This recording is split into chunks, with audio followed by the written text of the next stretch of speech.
What's going on? So, it's been a hot second, but let's talk about WWDC, which went on recently, which was Apple's kind of worldwide developers conference where they announce all their software and stuff for the next year or so. This is unscripted, so I just got a few notes pulled up and we're just going to go through them.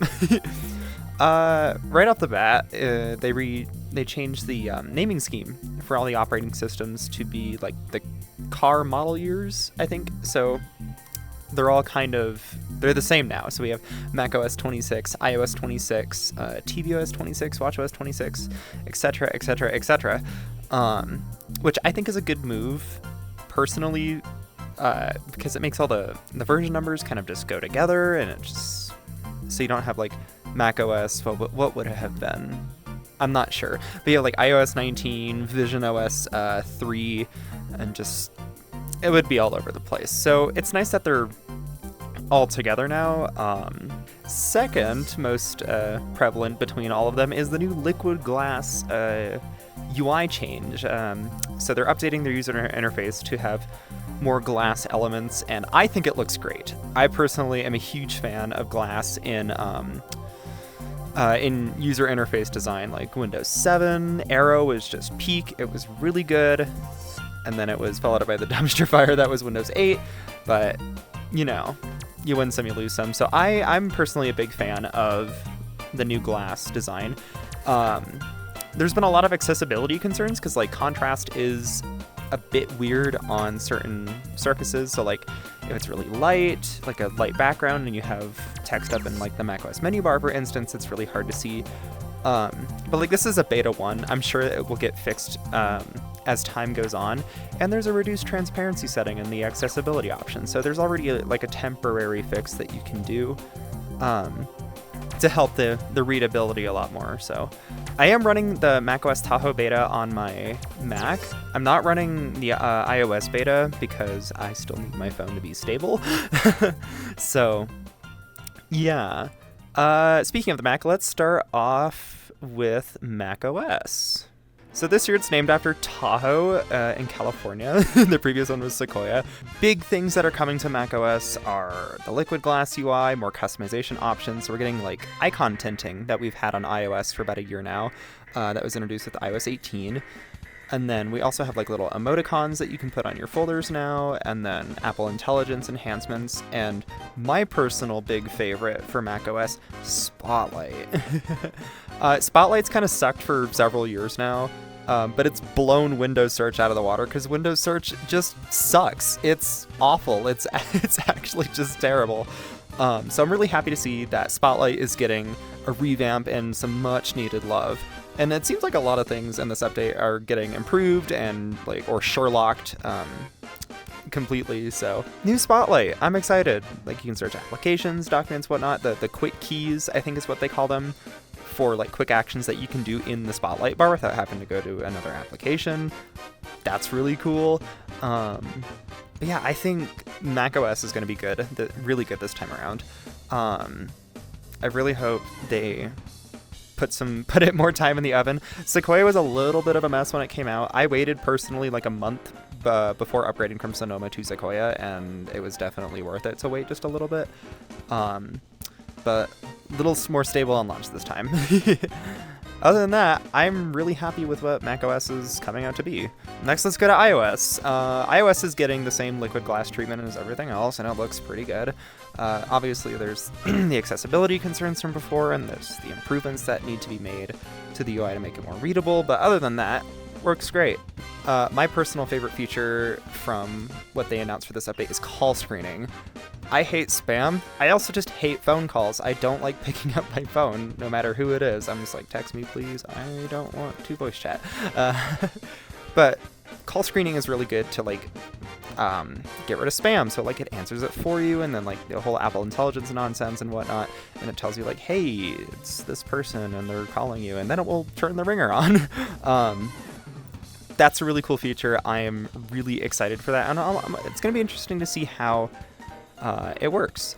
And then, like the Mac, I don't think I mentioned this in the Mac, but the Games app is getting an overhaul. So you have like a spot for your games. I feel like Game Center was the previous spot for that, or did it get like 86'd or something? I don't play mobile games at all, so I don't know. iMessage is getting some much needed improvements with like message backgrounds. I think you can do Apple Pay in group chats now, but it's still locked down to just iMessage. So if you want like other features and nonsense, you use something like Telegram, WhatsApp, or my personal favorite, Discord. But yeah, it's good to see that iMessage is getting some love.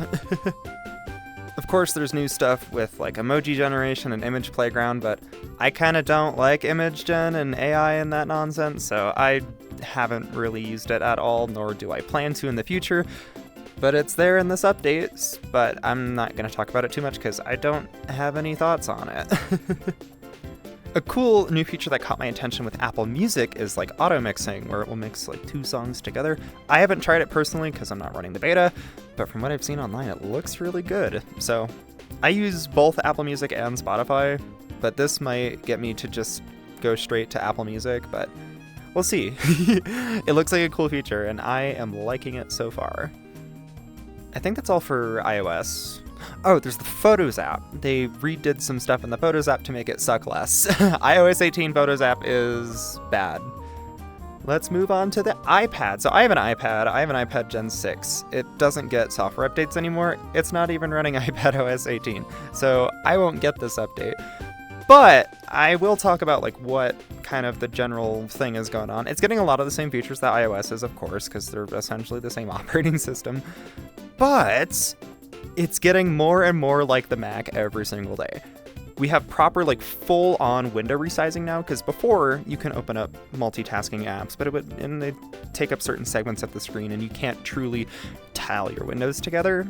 But now we have the full-on window management system that's similar to macOS. We have the traffic lights now for like minimize, close, expand, shrink, and whatnot. And there's the menu bar, just the full menu bar is there. So one of these days, iPadOS is going to become macOS, or just the touch version of the Mac. But it's really cool to see the iPad becoming really, really good, because like they're putting the M3, the M4, like the Macintosh chips in the iPad, but iPadOS is artificially gimping them because iPadOS kind of sucks. So it's good to see that we have like good background multitasking now, proper window management. The iPad is really becoming a really good touchscreen computer now. Next up is watchOS. I have an Apple Watch. I like it a lot. But there's the Workout Buddy, which is coming in, which is a new AI feature. I might use it. I'm not sure. I don't really pay attention to the watch operating system updates at all. I'm just like, ooh, good. You tell time. Excellent. That's all I need you to do. So, yeah. Then there's tvOS. I don't have an Apple TV, so liquid glass, woohoo! And then the Vision Pro with Vision OS 3 or Vision OS 26, getting a bunch of updates, 90 Hz hand tracking, and PlayStation VR 2 controller support, which is really cool. I've seen people use the Vision Pro with Steam VR through ALVR, and it will be really cool if they can get, my finger. It would be really cool if they can get the VR 2 controllers working, so you have kind of an all-in-one solution with the headset, because like, I never planned on buying one, but my big criticism of the Vision Pro at launch is that it had no controllers. And Apple's hand tracking UI is really good, but you can only do so much with your hands, and like, people want to play games on it. You need actual controllers. Like, I have the index controllers here. You need buttons, you need sticks, you need something to grab onto. So, it's good to see that the Vision Pro is getting some love, because it looked like it looked pretty abandoned for a while. And that's kind of WWDC25 in a nutshell, or at least what I cared about to say. All around, really good this year. It's good to see that Apple, after the flop that was the Apple Intelligence launch, are kind of taking it back and doing a little bit more slowly with the features. But I liked it this time around, so it'll be good to see what the software is like when it comes out in the fall. So stay tuned for that. I want to do a video on the new macOS. I'm running the beta right now, and I'm it's it's a beta, so it's unstable, but the parts that do work are really good, and I'm liking it a lot so far. So that's all for now. Catch you later. Bye.